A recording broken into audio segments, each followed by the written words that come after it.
একটি ভাঙা ঘড়ি, যে দিনে মাত্র দুবার সঠিক সময় দেয়। কিন্তু সেই ভাঙা ঘড়ি একজন ছেলের পুরো জীবন বদলে দিয়েছিল।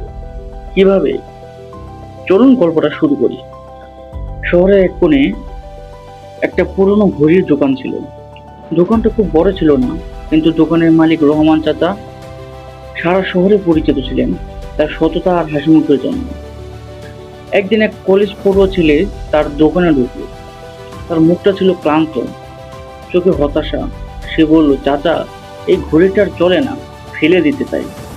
রহমান চাচা ঘড়িটা হাতে নিয়ে দেখলেন, তারপর মুচকি হেসে বললেন, তুমি জানো এই ভাঙা ঘড়িটাও দিনে দুবার সঠিক সময় দেখায়? ছেলেটা বিরক্ত হয়ে বলল, চাচা, মজা করছেন? এটা তো একদমই সময় নষ্ট। রহমান চাচা ধীরে ধীরে বললেন, না বাবা, আমি মজা করছি না।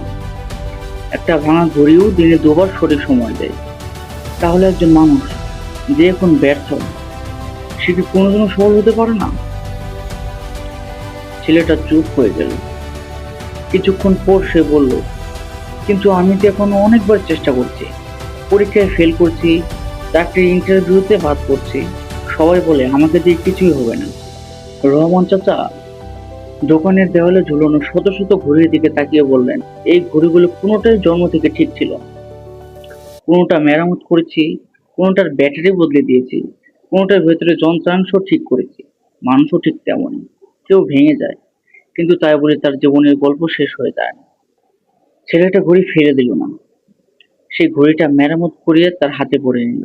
দোকান থেকে বের হওয়ার সময় রহমান চাচা শুধু একটা কথাই বললেন, নিজেকে কখনো ভাঙা ঘড়ি ভেবো না। মনে রেখো, ভাঙা জিনিসও ঠিক করা যায়, কিন্তু যে মানুষ নিজেই নিজের আশা ছেড়ে দেয়, তাকে কেউ কখনো ঠিক করতে পারে না। এই ছোট্ট গল্প থেকে আমরা শিক্ষা নিতে পারি যে জীবনে এমন সময় আসবে যখন মনে হবে সব শেষ, কেউ বিশ্বাস করবে না, কেউ পাশে থাকবে না। কিন্তু একটা ঘড়িও যদি দিনে দুইবার সঠিক সময় দিতে পারে, তাহলে তুমিও পারবে। আজ হয়তো তোমার সময়টা নয়, কিন্তু সময় বদলায়। আর যারা হাল ছাড়ে না, একদিন সময়ও তাদের পক্ষেই কথা বলে। গল্পটা এখানেই শেষ, কিন্তু এর শিক্ষাটা তোমার জীবনে আজ থেকে শুরু হতে পারে। যদি গল্পটা ভালো লেগে থাকে তাহলে কমেন্টে লিখো, আমি হাল ছাড়বো না। আবার দেখা হবে নতুন একটি গল্প নিয়ে। আল্লাহ হাফেজ।